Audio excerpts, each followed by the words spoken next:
Pernah kepikiran nggak sih gimana caranya ngeliat listrik? Hari ini kita bakal belajar cara pakai alat yang kelihatannya canggih ini, multimeter, dan tenang aja, ini jauh lebih gampang dari yang kamu bayangin kok. Pertanyaannya simpel, gimana cara kita berurusan sama sesuatu yang nggak kelihatan? Listrik itu kan ada di mana-mana ya, ngidupin semua barang kita. Tapi gimana kita tahu kalau ada yang salah, atau bahkan kalau listriknya nyala atau nggak? Nah, disinilah kita butuh mata khusus.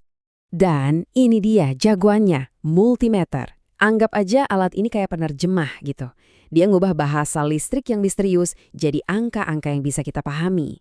Nggak peduli kamu teknisi, hobis, atau cuma mau benerin senter, alat ini bakal jadi sahabat baru kamu. Oke, perkenalannya cukup ya. Yuk, kita langsung praktek aja dan belajar gimana caranya alat ini bantu kita buat melihat yang tadinya nggak kelihatan. Udah siap? Mari kita mulai. Eits, sebelum kita putar-putar tombolnya, kita harus tahu dulu apa sih yang mau kita ukur.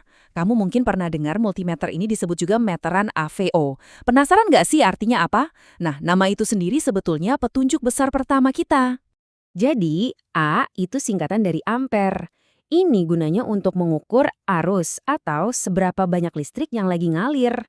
Biar gampang, bayangin aja listrik itu air.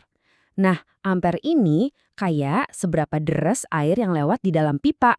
Selanjutnya, V untuk volt. Ini adalah ukuran tekanan listriknya. Balik lagi ke analogi air tadi, kalau ampere itu seberapa banyak airnya, nah volt ini seberapa kencang dorongannya. Makin tinggi voltasenya, makin besar dorongan di belakang aliran listrik itu. Dan yang terakhir, O untuk ohm. Ini buat mengukur hambatan. Setiap komponen di sirkuit itu kan punya semacam gesekan yang bikin aliran listrik jadi melambat. Nah, itulah yang kita sebut hambatan. Ibaratnya kayak pipa air yang disempitin, jadi alirannya lebih susah lewat. Jadi, AVO, ampere, volt, dan ohm. Arus, tekanan, dan hambatan. 3 pilar utama kelistrikan, dan multimeter inilah alat yang bikin kita bisa ngukur ketiganya. Sekarang jadi lebih masuk akal kan? Kenapa disebut meteran AVO? Oke, sekarang kita udah tahu apa yang diukur, yuk kita kenalan lebih dekat sama alatnya. Tenang, kelihatannya aja rumit, padahal yang perlu kita tahu cuma beberapa bagian penting aja.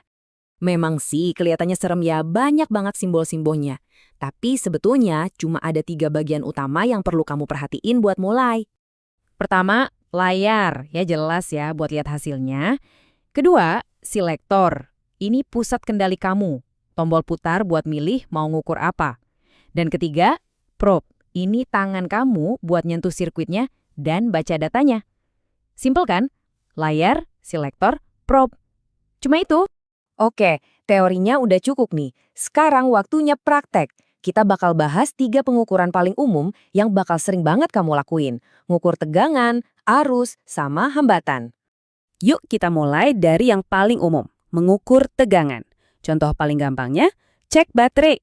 Nah, jadi kalau lain kali remote TV kamu mati, kamu bisa tahu pasti ini baterainya yang habis atau remote-nya yang rusak.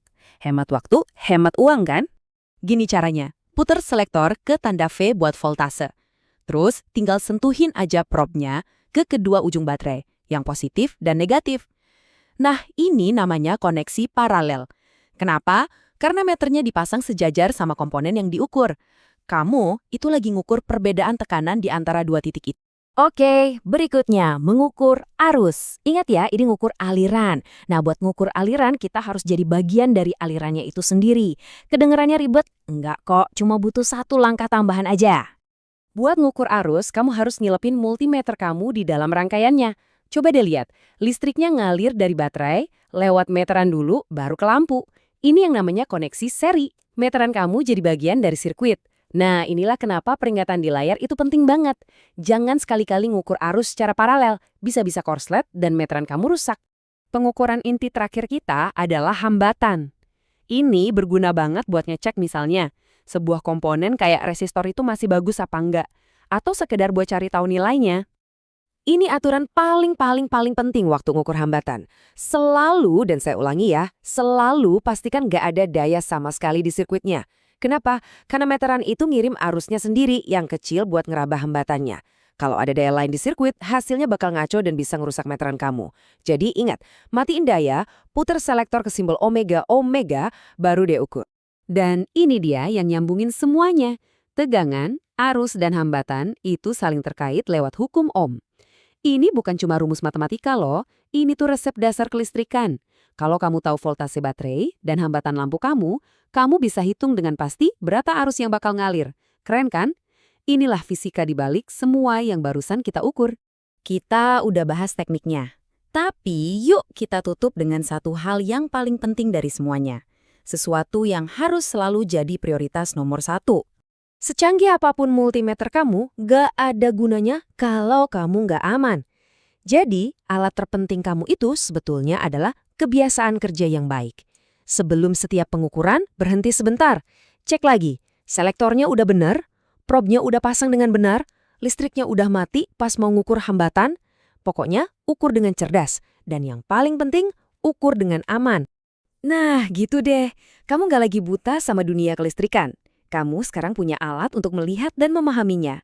Pertanyaannya sekarang, dengan kekuatan baru ini, apa nih yang bakal kamu perbaiki, kamu diagnosa, atau bahkan kamu ciptakan? Semua ada di tangan kamu.